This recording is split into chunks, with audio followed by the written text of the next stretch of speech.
Hello, and hope you're doing wonderful this Tuesday, May 20, 2025. Wow, just like that, we are entering the final lap of May 2025, right? We're entering the third trimester, if you may, of the month of May. How has your day been? How's your week been? Well, first of all, to all of those who have had one form of the week or the other, if it's been a challenging week thus far, we pray strength for you. I know some people have lost someone dear to them recently in a community I belong to. If you happen to be listening to me, may the strength of God be with you. I also know that in some other communities it's joy all the way. In some other places I'm connected to, there have been a lot of graduations for the month of May. Congratulations. And for the rest of us, let's stay strong and let's keep going even as we continue these weekly conversations. So welcome to Amoge Radio Communications.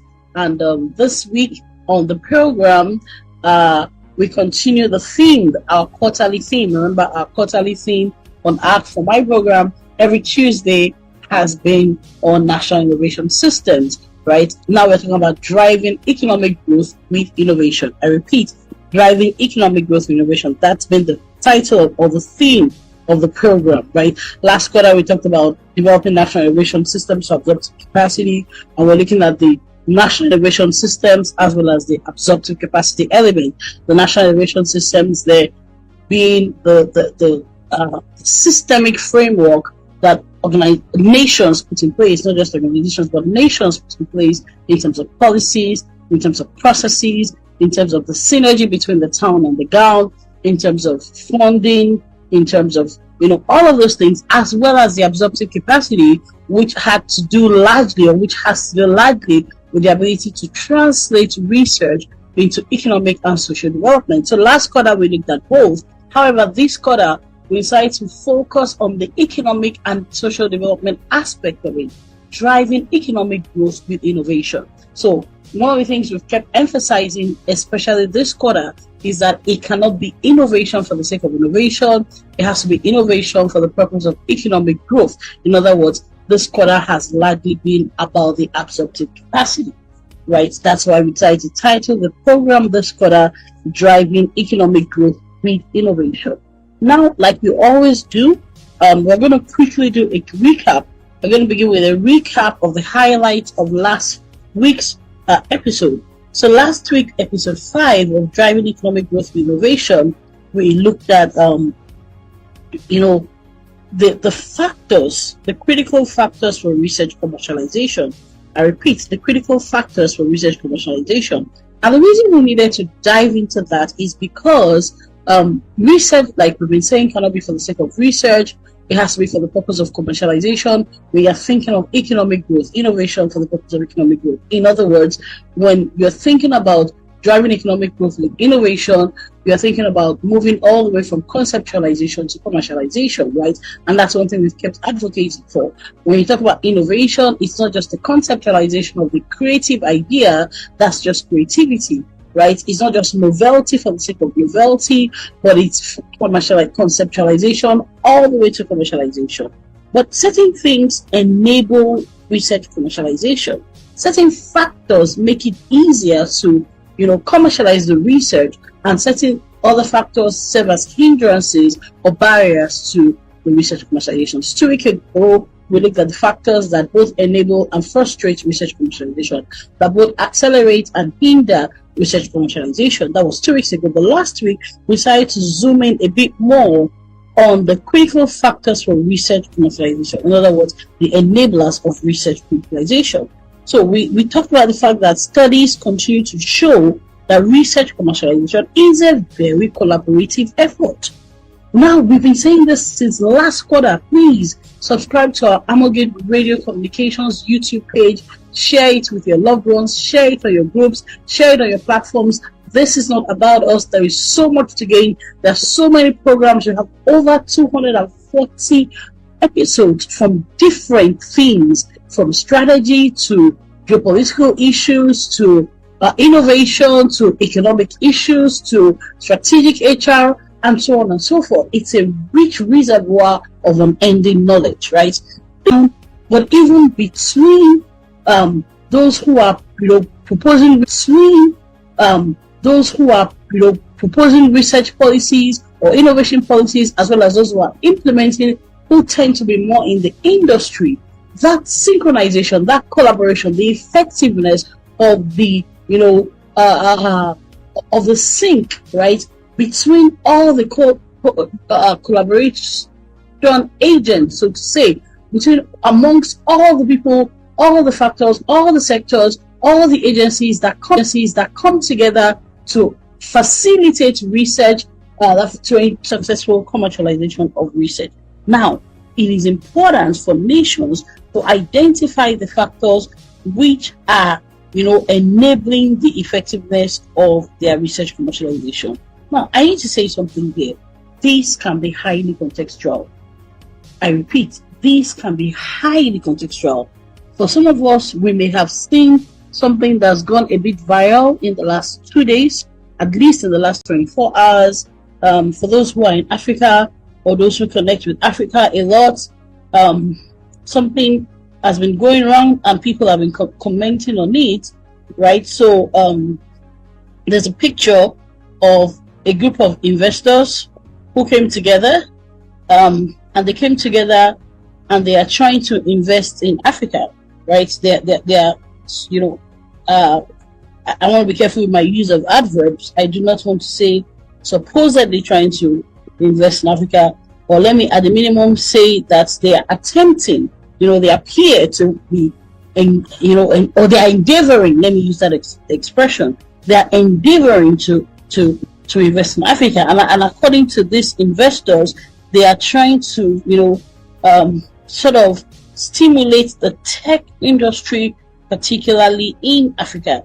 Now, the challenge is, this is a table, I think, somewhere in East Africa. And on this table, the picture shows about 10 people, 10 supposed investors in a nation in Africa, and not a single one of them is African. And this picture went viral, and different investors have been commenting, beg your pardon. And part of the challenges has been, the challenge of investors is exactly why would you be investing, or would you be supposedly attempting to invest in research commercialization? Because they are specifically targeting the tech industry in Africa. So the question is, exactly why do you claim to be attempting to, support tech startups in Africa, and there is not a single African in the group? Now, I'm not going to comment especially on the specifics of, the quote and unquote, or the degree. Let me not just say the specifics. I'm not going to comment on the degree to which this is about Africa or this is about the investors. The reason I'm saying that is this, and this is one of the comments I like the best. The reason I'm saying that is that as a nation and as a continent, if you do not have your own research commercialization strategy, others will create one that will work in their favor. And those are some of the comments I've enjoyed specifically. I read a particular gentleman, his name is Willie Insabiyumfa. I hope I'm pronouncing his name well. And in commenting on this, he said he was quoting the president of President Kagame of Rwanda, and he said, "Look, as I said, but I like him because he was more or less saying, let's take responsibility." He said, "Look, the number of SMEs in Africa that could become billion-dollar corporations if they were properly managed is countless." He said, "But what did we do?" He said, "What we do is that we run to the startup model of doing business, a model that is fundamentally foreign, imported, and often lacks content. A mindset that has now been disseminated to young founders, where they start thinking like Silicon Valley entrepreneurs, but they are in Africa." He said, that truth explains why local capital doesn't fund these startups, because they don't make sense in local context and markets. Now, like I said, I'm not going to comment on the level of quote and unquote commitment that these 10 men in Africa have to a continent they want to invest in, and there is not a single African on the table. I'm not going to comment on how much they are committed, the level of genuineness of their commitment, because look, they are first and foremost investors. They are first and foremost invested in making money. They first and foremost have the commercialization mindset, which we have been advocating on this program. If you remember last week, one of the highlights from last week's program, we said, look, there is not a and this is not just us, even the research, of the 5 factors that we went on to identify as being the enablers of research commercialization. The number 1 we spoke about last week, before this picture went viral, by the way, is an entrepreneurship mindset. We said that the research indicated that an entrepreneurship mindset, as well as the resources and support, plays a critical role in helping nations gain, the competitive advantage through innovation. A 1999 study, based on what we shared last week, based on the research, and we shared this last week, a 1999 study found that the entrepreneurial mindset plays a critical role in helping nations gain competitive advantage through innovation. Why is this now relevant to this picture that has gone viral? These people who came are not primarily whites or Europeans or Americans or Western or of Western origin. They are primarily investors. They are primarily entrepreneurs. And like we said last week, this has been the missing factor. I mean, this for me is just like a confirmation of what we've been saying. The fact that we do not have a sufficient entrepreneurial orientation has not really helped us. So I'm not going to play the blame game like this man I just quoted, this Rwandan. Rather, every nation, every region, every continent accepts more responsibility for commercializing their research. You cannot fail to create your research commercialization frameworks and then begin to blame those who come in and cash in on the gap. So this is what this particular program, this particular quarters program has been about, and what we began to discuss, even last week. So the entrepreneurship mindset was identified as the number 1 factor to research commercialization. Remember, research commercialization or innovation commercialization, and like I keep saying, innovation is not innovation without commercialization. So I'd rather even say the commercialization of the invention of the research, right, does not happen without that entrepreneurial mindset. And that is why, like we've been saying since 3 weeks ago, the goal of innovation must be economic growth. I repeat, the goal of innovation must be economic growth.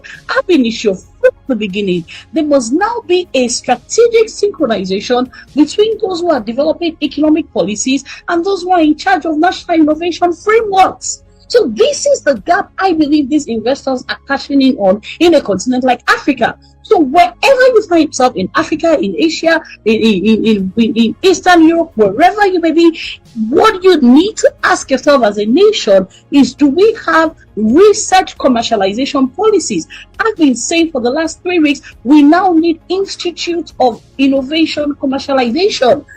Another factor we identified last week is that the research is saying there is insufficient creation of commercialization processes and strategy. That yes, there is innovation, let me call it creativity. There's creativity going on, there is invention going on, but there doesn't seem to be a sufficient creation of commercialization processes and strategies.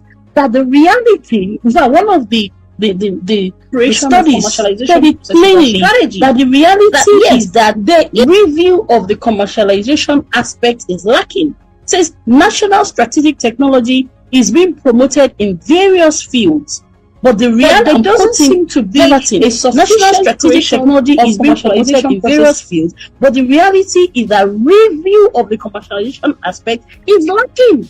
In other words, some nations keep investing funds in and resources, right? Financial resources, human resources, and other kinds of resources. They keep investing resources in the process of the inventions, but they are not simultaneously thinking all the way through to the commercialization of those inventions. Do you understand?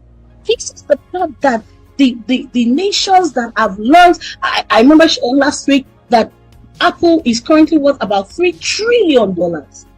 The nations, and that's just an example, nations like the United States that have learned to cash in on their inventions, that have learned to commercialize their research, that have learned to commercialize their inventions. Such nations do not just think about funding inventions or creativity, they also think all the way through the process of turning the research into economic progress, creating jobs, creating industries, expanding markets, gaining global competitive advantage, growing GDP per capita. Do you understand? These things are not going to happen by themselves.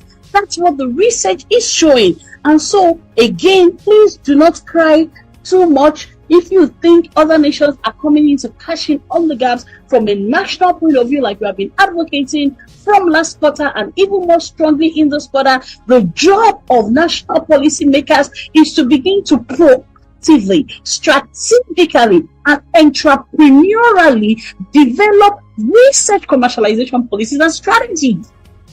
I totally agree with the gentleman from Uganda. Nobody's going to do it for you if you do not create those frameworks to take full advantage of your own inventions. Others are going to come in and commercialize what you are failing to commercialize, as has been the case for a very, very long time. So once again, I am going to appeal with everything in me. The goal of this particular quarters program is to passionately advocate for national innovation, policies, processes, strategies that will stimulate economic growth. It has to be intentional. It has to be synergistic. You have to synergize innovation with economic goals. And innovation cannot be for the purpose of innovation. It has to be for the purpose of economic growth. Once the gap is there and you are not capitalizing sufficiently on your own inventions as a nation, other nations or nationals who have the entrepreneurial mindset are going to recognize the gap and cash in on it, and that's because they are drinking entrepreneurial industry. This is still Tolomada on Amoge Radio Communications. Remember, the program is driving economic growth with innovation, and we are talking very passionately, very deliberately, very assiduously about the need to create those research commercialization strategies, research commercialization policies that ensure that nations can take optimal advantage of the inventions by their nations, citizens happening around them that they are supporting. Otherwise, other investors will come in and take full advantage of it. Well, there's one more thing I still want us to look at. Still, looking at the practicalities of these issues, because these things are not, we're not just talking in the air. They're not just theoretical. They are real issues. They are things that are happening. There are things that people are bothered about. There are things that people are reacting to, quote and unquote. And we are saying that instead of reacting to them, we should be responding to them. What is the difference? When we are reacting, it has happened and we are crying foul. When we are responding, we are anticipating those gaps. We are looking at the challenges and we are saying, we need to do something about this. Now, there was something I read that was also interesting. They said African countries don't appear in the top 30 world's biggest exporters list. Not even close. Can you imagine? The combined total export value of the 54 African countries is around $640 billion.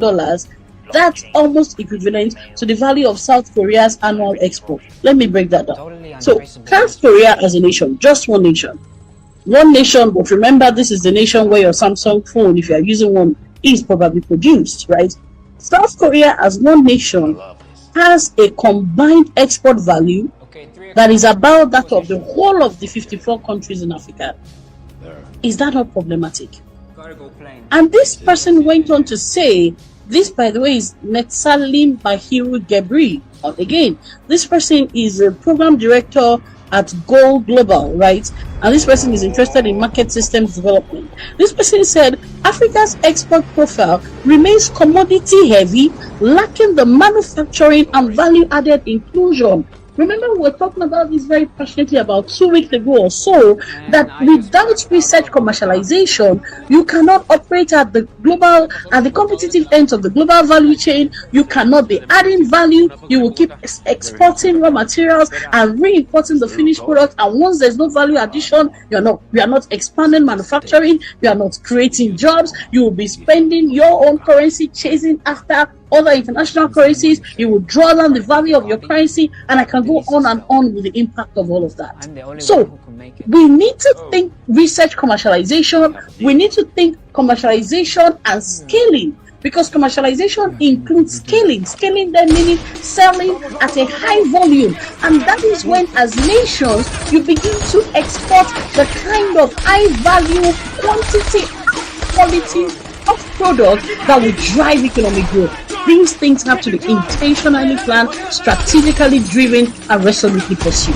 You cannot leave it to chance. If you leave it to chance, other people are going to cash in on the gap in your economy, and they are going to take full advantage of it, and you will simply be reacting. So, like I said, please need to comment on the picture from a reactive point of view. I'm going to stick to this responsive and proactive strategy of things. We must develop research commercialization strategies, national innovation policies that ensure we are intentional about driving economic growth through innovation. We are not reactive. We are intentionally clear about the economic goals we want to use innovation to pursue. We are setting those goals in terms of GDP growth. We are setting those goals in terms of GDP per capita increase. We are setting those goals in terms of employment. We are setting those goals in terms of increase in the value of our local currencies. These goals must be clearly predetermined, and then we now say, how do we use innovation to track these goals? So the entrepreneurial mindset was one of the factors we identified last week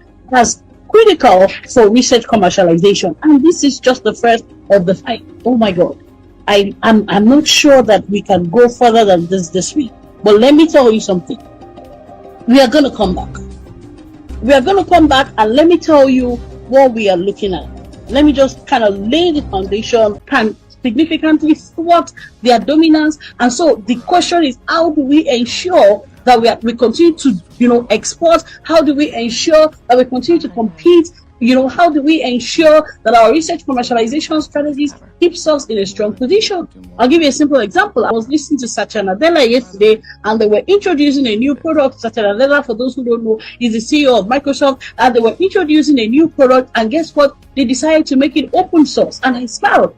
What are they doing? Before, the subject is not for the sake of research, but for the sake of commercialization. If innovation is not for the sake of innovation, but for the sake of economic growth, then there must be a connection with the buyers, with the markets, right? They must be sensitive to consumer behavior, supplier participation. We spoke about different studies. There were specific studies trying to understand the research commercialization process. Those studies looked at consumer behavior, they looked at supplier participation, they looked at buyer strategic decision, and we said there should be more of such studies, understanding buyer response to new product. There was a particular study we looked at last week that was just looking at the buyer response to specifically new products and innovation, not just general products, but the new products. In other words, how is the market responding to your innovation, right? What exactly, is the market saying in terms of your attempts to introduce the invention? So that helps you understand how to better stimulate and maintain demand, right? And adapt innovation for commercialization. Take note of that. When you study the buyer response, when you study the supplier participation, when you look at how the market is responding to the invention, so that your path to commercialization is as effective as possible, what you are doing is you are getting ready to make the necessary adaptations so that there will be the innovation adaptation for commercialization. Take note of that. We asked the question in closing.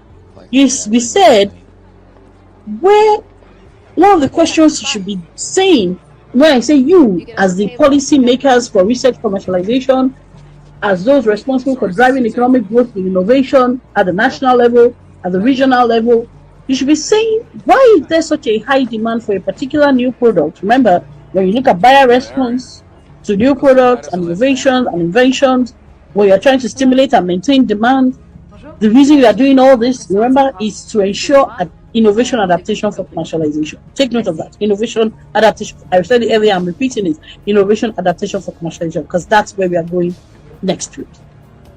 But to make that effective, to ensure an effective innovation adaptation for commercialization, one of the questions you'll be asking is, why is there such a high demand for a particular new product and a low demand for another one?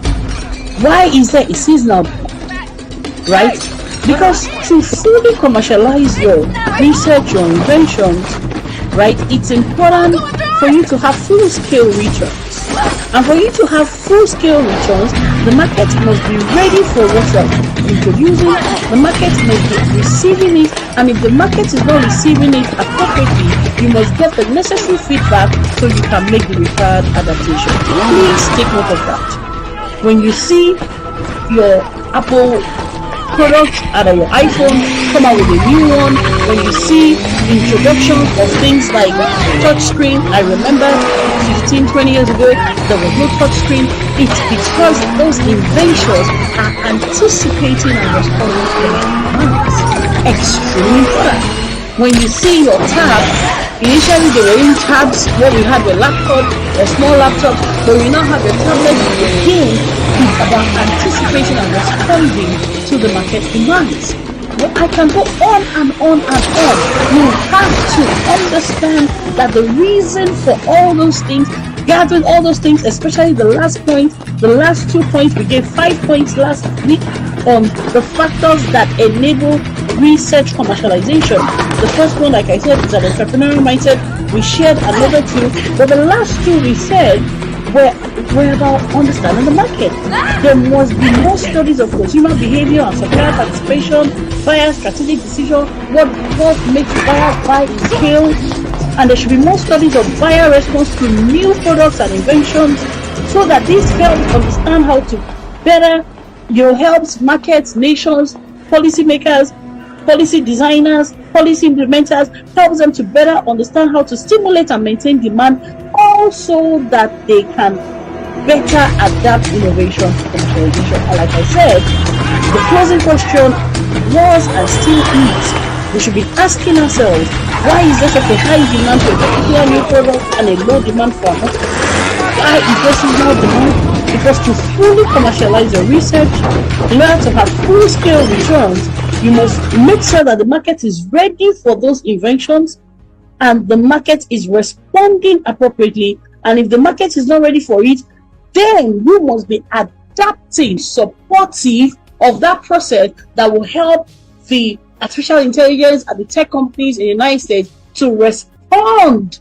And that is why you can see them more or less matching China and responding to what DeepSeek did China and responding to what DeepSeek did by also creating an open source of this particular program. This quarter, the last couple of weeks, has been about market responsiveness.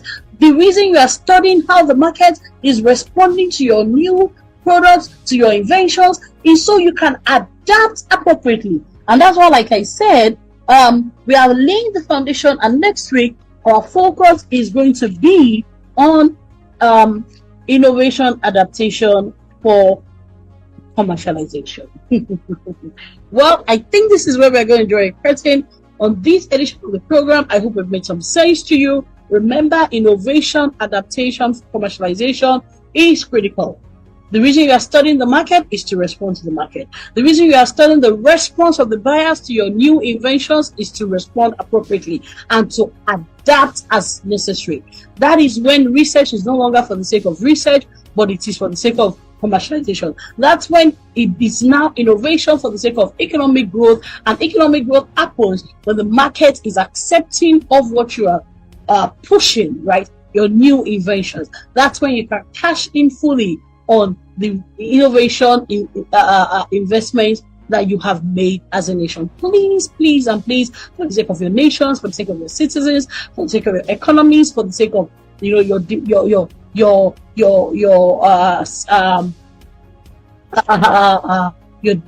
dependents, those who are patriotic about your nations, who believe in your nations, This is not something to take lightly at all. It's something to focus on. You must work with economists. You must work with those who understand market drivers. You must work as innovation policymakers with those who can read the market, who understand the market, who can study the response to the market, and ensure that all innovative activities are in sync with economic possibilities.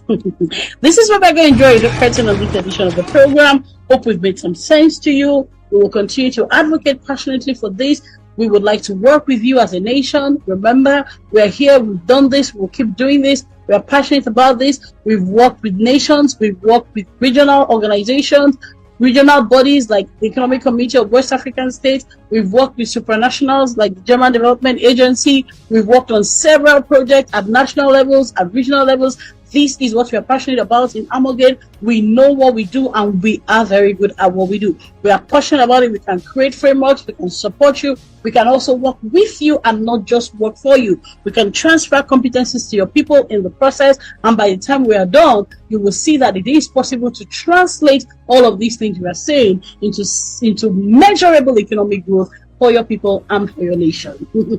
While we are waiting for you to call on us, remember my other colleagues will be here for tomorrow. They'll be talking about these issues, and all through the week, they will talk about economic issues. They will talk about optimizing opportunities, for instance, in the Ethiopian banking sector. My colleague Abiodun Abari will be talking about that. We'll be talking about aligning educational reforms with national development. Daniel Adebi will be talking about that, and so on and so forth. Dr. Titola Gushon will be talking about the economy, and Adiola Gbadebo would also be talking about accelerating your career opportunities, working in sync with innovation and technological possibilities. Well, we'll be back same time, same station with this program, Driving Economic Growth, and we'll continue this conversation on innovation adaptation for commercialization. Thank you so much, and we look forward to hearing back from you, getting your feedback. Remember, subscribe to Amalgate Radio Communications, subscribe to our YouTube page, invite others to. There's so much this time to learn and grow.